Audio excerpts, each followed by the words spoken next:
দেখো, আজকের দিনে দাঁড়িয়ে একটা কথা বারবার দেখছি ঘুরঘুর করছে। সেটা হচ্ছে যে অনেকেই অনেকের প্রশ্ন একই কথা বা ঘুরিয়ে ফিরিয়ে সেই টিনার কমেন্ট সেকশানে বলো বা আমার কমেন্ট সেকশানে বলো বা অন্যান্য জায়গায় এবং অনেক ক্রিয়েটারদেরও একই কথা, মানে কন্ট্রোভার্সি ক্রিয়েটারদেরও একই কথা, যে এই বকদাদাকে নিয়ে, মানে সেবক দাদা মুখে ফুটানি মেরে গেছে, বাচ্চা অন দ্য ওয়ে, মানে অন দ্য রোড, বাচ্চা এই এসে গেল মায়ের কাছে, বাচ্চা এই এসে গেল। অনেকে আবার বলছে টিনার এতে মন ভেঙে গেছে, এতে এই হয়ে গেছে, অনেকের অনেক রকম কথাবার্তা। আবার অনেকে বলছে সেবক দাদা দেখাতে চেয়েছে নিজের স্মার্টনেস, সেবক দাদা দেখাতে চেয়েছে নিজের পপুলারিটি বাড়াতে চেয়েছে। তারপর অনেকে বলছে যে এই সমস্ত মিথ্যে কথা সেবক দাদা বলে গেছে, বাচ্চার এই করে দিয়েছি, বাচ্চার জন্য ওই করে দিয়েছি, বাচ্চা এই অন দ্য রোড, বাচ্চা অন দ্য ওয়ে, পেয়ে গেছি, এই করেছি এই করেছি। তো সেবক দাদার জায়গায় যদি আজকে বেচুর লিগাল অ্যাডভাইজার মানে আমাদের ম্যাডাম থাকতেন, তাহলে বোধহয় বাচ্চা পেয়ে যেত, টিনা পেয়ে যেত। ঠিক আছে, এই কথাগুলো উঠছে। আজকের আমি পুরো ভিডিওটা শুধুমাত্র এই টপিকটার উপর নির্ভর করে করব। অনেকেই আমাকে বলে যে সেবক দাদা চাটা, এই সেবক দাদা এই করা, সেবক দাদা ওই করা। প্রথমত হচ্ছে সেবক দাদা এখানে কেউ না, না কোনো ক্রিয়েটার, না কোনো ব্লগার, কেউ মানে ক্রিয়েটার মানে কি, মানে কন্ট্রোভার্সি ক্রিয়েটার অথবা ব্লগার, কিছুই না। সেবক দাদার কোনো চ্যানেলের কোনো অস্তিত্বই এখানে নেই, পরিষ্কার কথা। সেবক দাদা যে টিনার লিগাল অ্যাডভাইজার, সেটা টিনা একটা পরিচয় করিয়ে দিয়েছিল, তার মাধ্যমে সেবক দাদাকে সবাই চিনেছে। একটা সময় টিনার সাপোর্টে যারা ভিডিও করে, টিনার এগেনস্টে যারা ভিডিও করে, তারাই তো র্যারা করে, মানে আমি বুঝে উঠতে পারি না, কন্ট্রোভার্সি ক্রিয়েটারদের একটা মেরুদণ্ড থাকা উচিত, পরিষ্কার কথা। আমি যেটা সব থেকে বড় মানি, যে ফোন করে করে সবাই তো একটা সময় সেবক দাদার সঙ্গে ফোনে সবাই বিজি, সে টিনার বিপক্ষে হোক টিনার পক্ষে হোক, তাই না? এরকম ব্যাপার। ভাই আমার কাছে কথা হচ্ছে, যদি আমি বিপক্ষের লোক হই, আমি কখনো এই পক্ষের লিগ্যাল অ্যাডভাইজারের সাথে কথা বলতে যাব? আজকে ম্যাডাম আছেন বেচুর পক্ষে লিগ্যাল অ্যাডভাইজার, আমি টিনাকে সাপোর্ট করি, কোনোদিন কেউ বলতে পারবে যে আমি ম্যাডামের সাথে গিয়ে কথা বলেছি? হ্যাঁ, আমি ওনাকে নিয়ে ভিডিও করতে পারি, ওনার কোনো কথা ভালো লাগলে সেটা আমার বলার রাইট আছে, ওনার কোনো কথা খারাপ লাগলে সেটা আমার বলতে পারি as a controversy creator. But আমি কখনো এটা চাইবো না যে যতই হোক একটা অদৃশ্য সুতো তো এপার ওপার আছেই, এই দিকটা বিপক্ষ এই দিকটা পক্ষ, যে তাকে সাপোর্ট করে তার ক্ষেত্রে। তো সেই হিসেবে আমি কখনো চাইবো না। কিন্তু সেবক দাদার সাথে একটা সময় প্রচুর কত মানুষ যারা সেবক দাদা প্রথমে যখন মার্কেটে সেবক দাদা এলো, মানে টিনা যখন ইন্ট্রোডিউস করে দিল, তখন সবাই সেবক দাদা ভালো, সেবক দাদা এই করছে, সেবক দাদা ওই করছে। তার মাঝেই কিছু আছে লোকজন যারা নিজেদের ফায়দার কথা ভাববে। এবার মাঝে যদি সেবক দাদা এসে যায়, সেই ফায়দা তারা লুটতে পারবে না। টিনার পাশে একটা সেবক দাদা চলে আসছে, তার মানে আবার সেবক দাদা টিনাকে আবার বোন বলে ডাকে, ফ্যামিলির সাথেও তার ভালো রিলেশন, মানে দুটো ফ্যামিলির মধ্যে, তো সেই হিসেবে ভালো বন্ডিং একটা। তো সেই হিসেবে সেবক দাদা মাঝে একটা সেই বেশ ভালো রকম ঢাল হয়ে দাঁড়াবার মতো। তো যারা আখের গুছাতে পারছে না, যাদের আখের নষ্ট হয়ে যাচ্ছে, তাদের তো একটা গাত্র জ্বালা থাকবেই এইরকমভাবে। তারপর কিছু কিছু মানুষ আছে কাকের কথা শুনে কাকে কান নিয়ে চলে গেল, কাকের পিছনে দৌড়াতে ভালোবাসে। কিছু মানুষ আছে এমনও যারা তোমার কি বলে, আতে ঘা পড়লে সেবক দাদার পিন্ডি চটকাতে বসে। প্রথম সেবক দাদা সব ভালো, তারপরে যখন আতে ঘা পড়ে, যখন মানে ভিতর থেকে খবর আসা বন্ধ হয়ে যায়, যখন এই অ্যাভয়েড করা ইগনোর করার ব্যাপার আছে, তখন কি হয়, সেবক দাদা খারাপ, এই খারাপ ওই খারাপ, অনেক কিছু, মানে অনেক রকম ব্যাপার, পরিষ্কার কথা। তারপর আছে যাদের ভিউজ কম হতে থাকে, তারা তখন ভাবে যে এই সময় জল এদিকে গড়াচ্ছে, আমাকে এইরকমভাবে ভিডিও করতে হবে, তখন সবাই ওইরকমভাবে ভিডিও করে। এবার তোমরা আমাকে এটা বলতে পারো, এই মিলি তুমি তো বাচ্চাকে নিয়ে উল্টো দিক ভিডিও করছো। দেখো, আমি আবার বলেছি যে আমি ভিডিও টু ভিডিও করি। আমি ভিডিওর মধ্যে যতক্ষণ না দেখতে পাবো টিনা কোনো ভুল করছে, টিনা কোনো ঠিক করছে, মানে আমার মতামতের মধ্যে, মানে অবশ্যই চ্যানেলটা আমার, কথা বলছি আমি, আমার মতের সাথে মিল হতে হবে, বা মতের সাথে মিল মানে কি, মানে ভিডিওটা আমি আমার মতামত দিয়ে বিচার করব, নিজের মতামত দিয়ে। যে ভিডিওটা দেখে আমি ভাববো যে বাচ্চা নিল না, বাচ্চার সাথে দেখা করতে চাইলো না, এই যে আমার নিজস্বতা, যেটা আমার যদি মনে হয় যে না আমি এই জায়গা সাপোর্ট করতে পারছি না, অতএব আমি পারছি না মানে পারছি না, পরিষ্কার কথা, এটা আমি বলবো। আবার যেগুলো আমি মনে করব না যে না অযথক আমি কেন ফালতু ছিঁড়ে খাবো, কেন আমি নোংরা কথার মধ্যে ওকে ঢুকিয়ে দেবো, কেন আমি 5টা পুরুষের সাথে ওকে অ্যাড করে দেবো ওই বাইরে থেকে লোকেরা বলছে বলে? না, আমি তো লোকের কথা কোনোদিন কিচ্ছু বলি না। প্রচুর ভিডিও বেরোয়, বললে তো আমি এতদিন অনেক কিছু বলতে পারতাম না, আমি বলিনি। কেন না, পরিষ্কার কথা, আমি তো আর ভিডিওর মধ্যে টিনাকে দেখতে পাইনি যে টিনা স্বীকার করছে যে আমি কোনো নোংরামি করেছি, আমি কোনো খারাপ কাজ করেছি, আমি ফালতু কাজ করেছি, আমি এতগুলো পুরুষের সাথে থেকেছি, চ্যাট করেছি। টিনা যদি কখনো স্বীকার করে তখন আমি টিনাকে প্রশ্ন করব। তখন যদি আমার মনে হয় যে না, টিনাকে আমি পছন্দ করতে পারছি না এবং টিনা যেগুলো বলছে সেগুলো হয় না, একটা মেয়ে কখনো করতে পারে না, তখন আমি সেটা দিয়ে টিনাকে আবার জাজ করব। আমি আমার মতো করে তখন জাজ করব টিনাকে, তখন আমি অবশ্যই কোয়েশ্চেন রাখবো। তো মোদ্দা কথা হচ্ছে যেটা, যে সেবক দাদা মেন হচ্ছে এখন, সেবক দাদা। আচ্ছা, আমি একটা কথা বলি, কিছুদিন আগে আমি বেচুকে দিয়ে শুরু করছি। কিছুদিন আগে বেচু ভিডিওর মধ্যে বলল না যে কিমাকে ঠুকে বলল এবং ওই পাল্টিবাস দিদিদেরকে মানে একদম ইঙ্গিত করে বলল যে এমন ঘটনা ঘটিয়ে দিচ্ছিল যেখানে আমার বাচ্চা নিতেও রীতিমতো প্রবলেম এসে যাচ্ছিল, বাচ্চাটা আমি পেতে পর্যন্ত পারতাম না। তার মানে বিপক্ষ তখনই এই কথাটা বলে যখন, মানে আরেকজন তখনই এই কথাটা বলে যখন বিপক্ষ থেকে ভালো রকম চাপ খেতে থাকে, তাই তো? তাহলে সেই চাপটা দেওয়ার কাজ কার? লিগ্যাল অ্যাডভাইজারটা কে টিনার পক্ষের? সেবক দাদা। নিশ্চয়ই সেবক দাদা কিছু করছে যার জন্য বেচু ভীত, সন্ত্রস্ত, ভয়ে থাকে যে আদৌ বাচ্চাটা পাবো তো, আদৌ বাচ্চাটা পাবো তো। সে আজকে 1.5 দিক, আর কাল 1.5 দিক, আর 2 মাস পর 1.5 দিক, আর 6 মাস পর 1.5 দিক। পরিষ্কার কথা, টিনা যখন আইনের ভরসায় আছে এবং আইন যতক্ষণ না বলছে ততক্ষণ টিনা কথা বলতে পারবে না। সে দরখাস্ত করেছে আমি বাচ্চাকে দেখতে চাই, এখনের কথা বলছি না, আগের কথা। বলেছে যে আমি যেন দেখা করতে পারি, সেটার জন্যও তো একটা রায় দিতে হবে যে হ্যাঁ আপনি দেখা করতে পারেন, আপনি যেটা অ্যাপ্লাই করেছেন এটা স্যাংশন হলো, আপনি দেখা করতে পারেন এবং এই জায়গায় এই সময় বাবা নিয়ে আসবে, আপনি দেখা করবেন, এই করবেন, ওই করবেন, সেটা হবে। কিন্তু সেটারও তো সময় দেয়নি, ডেট তো দেয়নি। তাহলে সেই জায়গায় দাঁড়িয়ে তাহলে তো তারা দুজনেই তো অপেক্ষা করতে পারতো। আজকে তারা মিটমাট করতে বসেছে। এবার মধ্য কথা হচ্ছে যেটা, যে তাহলে কিছু নিশ্চয়ই এপাশ থেকে এপাশে হয়েছিল, কিছু কলকাঠি তো সেবক দাদা নেড়েছিল, তবেই তো এই দিককারে চিরবিরিনি। ভাই, মানুষের চিরবিরিনি দেখলে বুঝতে পারা যায় যে অপরপক্ষ কোনো কিছু করলো না না করলো। মানুষকে তো বলতে হয় না। লাইভে বসে ম্যাডাম বলেছিলেন, আমার এখনও মনে আছে সেই লাইভটা, আমার কাছে ডাউনলোড আছে। ম্যাডাম বলেছিলেন যে জানেন কোথায় কোথায় চিঠি পাঠিয়েছে, কোথায় কোথায় কি করেছে, আমরা উল্টে সেই জায়গায় চিঠি করেছি, সেই জায়গায় এই করেছি, জানেন কত কি করেছে এই বকের ওপর কি ম্যাডামের এমনি রাগ, এমনি ঝাল? বক যদি হাতে হাত গুটিয়ে বসে থাকতো, বক যদি কিছু না করতো, তাহলে বকের ওপর এত ঝাল কেন হতো? হ্যাঁ, এত চিরবিরিনি কেন হতো? আমি বলছি না ম্যাডামের এটা ভুল, অবশ্যই তিনি লিগ্যাল অ্যাডভাইজার বেচু, তিনি তার করবেন, তার ক্লায়েন্টকে যাতে ভালো রাখা যায়, সাইডে রাখা যায়, তার ক্লায়েন্টের যাতে ভালো হয়, তিনি সে ব্যবস্থা করবেন, এই ক্ষেত্রে উনি ভুল নন। কিন্তু আমার কাছে কথা হচ্ছে, বক যদি কিছু নাই করবে, হাতে হাত রেখেই বসে থাকবে, তাহলে ম্যাডাম কেন বারবার বক বলেন যে বক তুই এই করতে গেছিলিস, বক তুমি এই করেছিলে, বক তুমি ওই করেছিলে, হ্যাঁ জানতে পারবো না, এই পারবো না? তার মানে বক হাতে হাত গুটিয়ে বসে থাকেনি, বক নিশ্চয়ই খেল দেখিয়েছে, তাই তো? আজকে বাবা মার মনে হয়েছে যে আমরা কোনো কেস রাখবো না, সেই জায়গায় বেচুও তো অনেক কেস করেছিল, তাহলে বেচু কেন সেই কেসগুলো তুলে নেবে বলেছে? যদি টিনা বেচুর শর্ত মেনে নেয় তাহলে কেসগুলো তুলে নেবে বলেছে। তার মানে এটা তো পরিষ্কার কথা যে লিগ্যাল অ্যাডভাইজাররা এত কষ্ট করে লিগ্যালি, আমি বলছি না বেচুর লিগ্যাল অ্যাডভাইজার চুপ করে বসে আছে।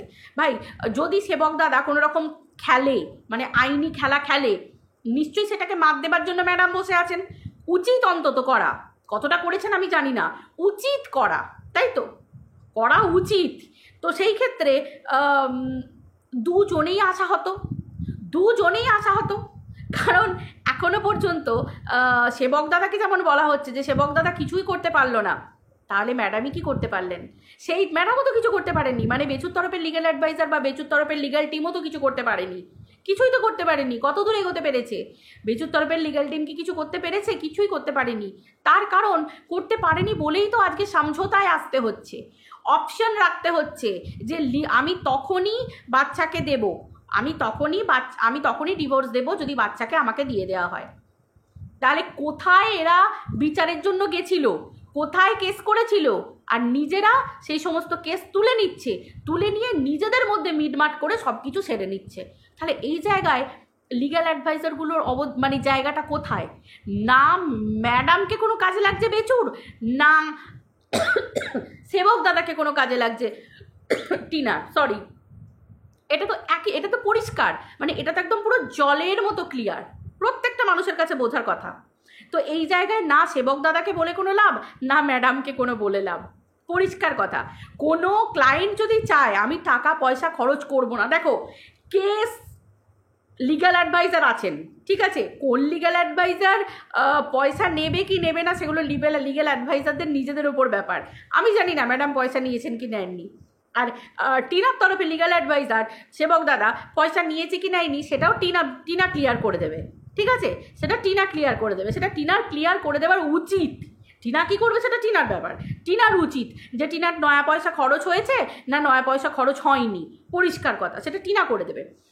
এবার হচ্ছে তেমনি বেচুরও করবে, বেচুরও করে দেওয়া উচিত যে ম্যাডাম কি বেচুর কাছ থেকে পয়সা নিয়েছে, নাকি বেচুকে ভাইয়ের মতো ভালোবেসে ম্যাডাম শুধু as a legal advisor just guide করছেন, মানে অ্যাজ আ দিদি গাইড করছেন, অ্যাজ আ লিগ্যাল অ্যাডভাইজার, মানে অ্যাজ দ্য কী বলবো, অ্যাজ আ দিদি না, as a legal advisor like a দিদি, মানে এরকম আর কি ব্যাপার। তো সেই ক্ষেত্রে আজকে চিন্তা করো, আজকের দিনে দাঁড়িয়ে মানুষ কী করে এই কথাগুলো বলে, কী করে বলে। এখানে ম্যাডাম বলছেন আমি বেচুকে তৈরি করে দিয়েছি, এক্স্যাক্টলি এখানে সেবক দাদাও টিনাকে তৈরি করে দিয়েছে, টিনা বসে কথা বলার মতো ক্ষমতা আছে, তো টিনা গিয়েছিল, পরিষ্কার কথা। এই ক্ষেত্রে এবার রইল বাচ্চা, ভাই এই জায়গাটাতে তো আমার অবজেকশান, এতদিন পর আমার অবজেকশান কেন না, তাহলে বাচ্চা দিয়ে দিল, বেচুও বললো বাচ্চা থাকলো, তার মানে শর্ত যখন মেনে নিল তার মানে তো টিনাকে কেস তুলে নিতেই হবে নিশ্চয়ই। বেচু শর্ত মেনে নিচ্ছে ডিভোর্সের জন্য, তার মানে তো টিনাকে কেস তুলে নিতেই হবে, কিছু করার নেই। বাচ্চা যখন লাগবে না বলে দিয়েছে, বাচ্চা যখন নেবে না বলে দিয়েছে, বেচু এত কথা বলে দিল যে সুবুদ্ধি হয়েছে, এতদিনে সুবুদ্ধি হয়েছে যে আমি পারবো না সন্তান মানুষ করতে, এত ঠুকে বলল, এত কথা ঠুকে বলল, তার মানে নিশ্চয়ই এর মধ্যে সত্যতা আছে বই কি। অবশ্যই টিনা বলছে সমস্ত কেস তুলে নেবো, এমনি এমনি তো আর না, রফা করতে গেছে দুজনে, মিউচুয়াল করতে গেছে, পরিষ্কার কথা। এই জায়গায় আমি একজন মা হয়ে নিশ্চয়ই সাপোর্ট করব না, এবং কোনো মায়েরই এই জায়গায় সাপোর্ট করা উচিত নয়।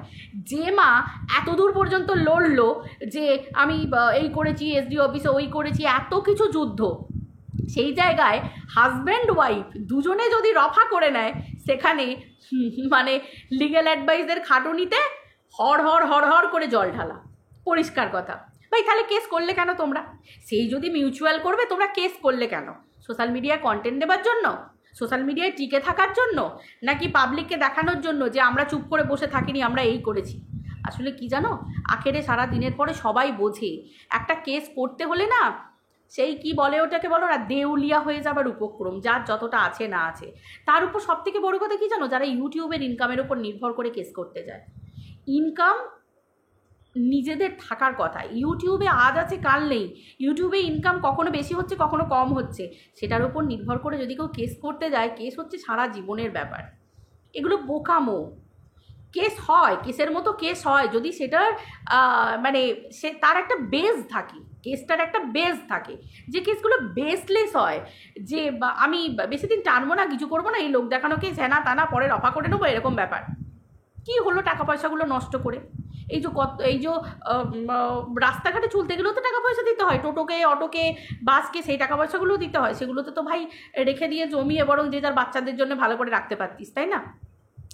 আসলে ঘটনাটা হচ্ছে এটাই, আজকের দিনে দাঁড়িয়ে না টিনা চাইবে আমার দুটো পয়সা আর বেশি খরচ হোক, না বেচু চাইবে আমার কাছে বেশি পয়সা খরচ হোক। সব থেকে বড় কথা, এদের কাছে ডিভোর্সটা হচ্ছে মেন ইম্পর্টেন্ট।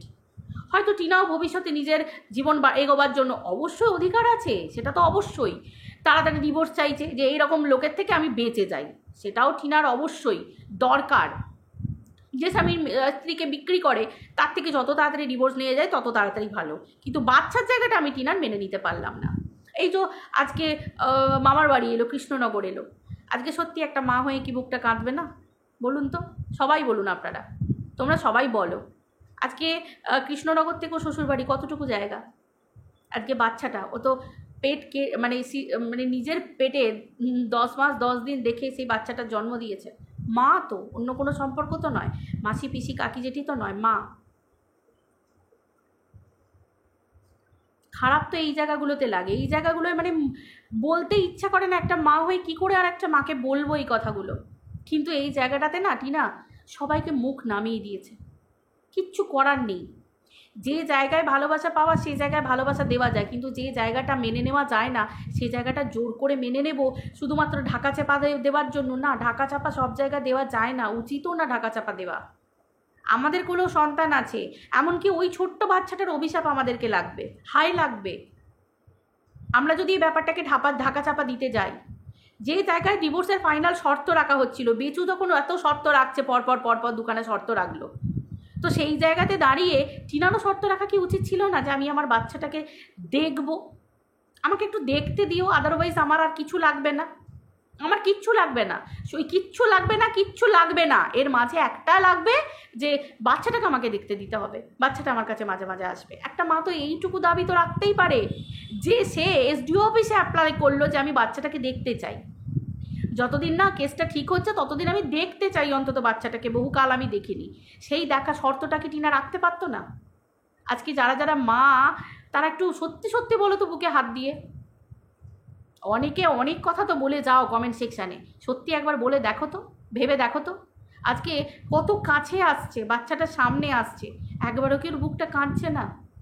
ওর আনন্দ ফুর্তি এত কিছু, এগুলো মানুষের চোখে লাগে, অবশ্যই চোখে লাগে মানুষের। আজকে আমার লাগছে যে আমি টিনা পাশে থেকেছি, আমি আশা করেছি যে চলো ঠিক আছে বাচ্চাটা বাবার কাছে থাক, দুজনের কাছেই আসবে, কিন্তু এইটা বলবে মাঝে মাঝে যে হ্যাঁ আমরা দুজন দেখতে পাবে, দুজনের কাছে সুযোগ ছিল ওর কাছে শর্তটা রাখার, কিন্তু ও রাখলো না। এই জায়গাটাতেই তো আমি আশা হতো, কষ্ট তো আমাদের এই জায়গাটাতেই থাকে যে যাকে সাপোর্ট করেছি তাকে আজকে এইভাবে বলতে হচ্ছে, কোনোদিন ভাবিনি এই বাচ্চার টপিকে অন্তত একটা মাকে কখনো সন্তানকে নিয়ে বলতে হবে, এর থেকে বড় দুর্দিন মানে আমার মনে হয় না, আমার যে দুর্দিনটা এসেছে এর থেকে বড় দুর্দিন আমার জীবনে কখনো আসেনি।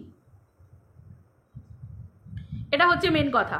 এবার দ্বিতীয় কথা হচ্ছে যে আশা করি বোঝাতে পারলাম যে লিগ্যাল অ্যাডভাইজার কারোরই দরকার নেই, না বেচুর না টিনার, কারণ এখানে দুজনের রফা হচ্ছে, রফাতে কোনো লিগ্যাল অ্যাডভাইজার লাগে না, দুপক্ষের উকিল থাকলেই হয়ে যায়। তারপরে স্ত্রীধন নিয়ে আবার এক কথা, বলেই দিলাম যে এটা হচ্ছে স্ত্রীধন। বিয়েতে যে উপহারগুলো পায় সেই উপহারগুলো ঘটি বাটি বালতি মগ ঝেঁটা জুতো চটি হাওয়াই চটি যা পাবে হয় চপ্পল সবই হচ্ছে স্ত্রীধন। তো বেচুর বাবা যদি বিয়েতে দিয়ে থাকে তার বৌমাকে, সেটা তো স্ত্রীধন। সেই স্ত্রীধন কি করে বেচু দাবি করতে পারে আমি তো জানি না। যেটা সোশ্যাল মিডিয়া এসে লাইভে বসে বলছে, অন লাইভে, তার লিগ্যাল অ্যাডভাইজারও বলেছেন, এটাও বলেছে, এবং যে ভিডিও দেখিয়ে বলছে সেই ভিডিওতে টিনা বলছে যে আমাকে বিয়েতে শাঁখা জোড়া দিয়েছিলেন আমার শ্বশুরমশাই, তাহলে সেটা তো স্ত্রীধন হিসেবে দিয়ে, স্ত্রীধন, বৌমাকে আশীর্বাদ করছে, তো পরিষ্কার কথা, সেটা তো নেওয়ার কোনো প্রশ্নই ওঠে না। আর আমি কালকে একটা কথা বারবার বলেছি, কিলো কিলো গয়না টিনা চুরি করে নিয়ে চলে গেছে, বারবার কাদা হচ্ছে, কান্না হচ্ছে। ভাই যার এত তাগড়াই লিগ্যাল অ্যাডভাইজার, আমি না হয় সেবক দাদাকে বাদ দিলাম, সেবক দাদার কোনো ক্ষমতা নেই, যার এত তাগড়াই লিগ্যাল অ্যাডভাইজার ম্যাম দুদিন পরে উকিল হয়ে যাচ্ছেন, তো উনিই তো বেচুর কেসটা ইজিলি লড়তে পারবেন আপাতত কাউকে দিয়ে, তারপর উনি নিজেই হ্যান্ডওভার, মানে বেচু যদি হ্যান্ডওভার করে দেয় ম্যাডামকে, তখন ম্যাডাম নিজেই লড়তে পারবেন। তো সেই ক্ষেত্রে আমার তো মনে হয় কিলো কিলো গয়না কোনো মানুষ ছেড়ে দেয় আজকালকার বাজারে? কিলো কিলো গয়না ছেড়ে দিয়ে শেষে কিনা ওই স্ত্রীধন একজনের শাঁখা বাঁধানোর দিকে লক্ষ্য, তার ডাল में कुछ काला तो है ही भाई, নাকি পুরা ডালই মানে পুরা ডালই কালা হ্যাঁ? প্রচুর রহস্য, পুরো ঘোটালা। মানুষের মনে কোয়েশ্চেন আসবে না বলো তো? হাঁড়ি হাঁড়ি গয়না, ভাই এক হাঁড়ি গয়না এরকম, এই তিজেল হাঁড়ি এরকম গয়না ভাই কোনো মানুষ ছেড়ে দেয়? আমি তো আগে গিয়ে কেস করব, বলা অনেক সহজ তাই না, সোশ্যাল মিডিয়ায় ঢাক পিটিয়ে দেওয়া অনেক সহজ, কিন্তু আদারওয়াইজ কিচ্ছু হয় না। সব থেকে বড় কথা, টিনার ফোকলার সাথে বিয়ে হয়ে গেছে, এত কিছু হয়ে গেছে, আমরা তো হাঁ করে এখন বসে আছি এটাই যে বেচু কেস করেছে কিনা, এবং কেস করলেও কেসের রায় কী বেরোয় সেটার দিকে হাঁ করে তাকিয়ে আছি। ফোকলা আসবে, ফোকলার সাথে এত বড় অন্যায় হয়েছে, ফোকলা সাক্ষী দেবে, বেচু ক্লিনচিট পাবে, টিনা কলঙ্কিনী ঘোষিত হবে, আমরা হাঁ করে বসে আছি সেটা দেখার জন্য। কত লোক টিনাকে, বাবা আজকে একটা বয়ফ্রেন্ড, কালকে একটা বয়ফ্রেন্ড, তার উপর বয়ফ্রেন্ড, এর সাথে কথা হয়েছে, ওর সাথে কথা হয়েছে, এর সাথে চুমুচাটি হয়েছে, এর সাথে হাগি হাগি হয়েছে, এর সাথে মানে মুতি হয়েছে, মানে কত কি শুনেছি ভাই। সেগুলো তো প্রুফ করতে হবে, হ্যাঁ প্রুফ করতে হবে। হোগলাকে তো বেচুর দিকে এস্টে করে যেতে হবে, তাই না? এস্টে করে যেতে হবে তো শেষ পর্যন্ত। আমাদের তো দেখতে হবে শেষটা কি হয়। তারপর না হয় বলবো, যদি কলঙ্কিনী কঙ্কাবতী ঘোষিত হয় টিনা, তখন না হয় বলবো টিনাকে নিয়ে। এখন থাক না, কেন শুধু শুধু মেয়েটার পিন্ডি চটকাবো, তাই না? চলো, ভালো থেকো সবাই, বাই।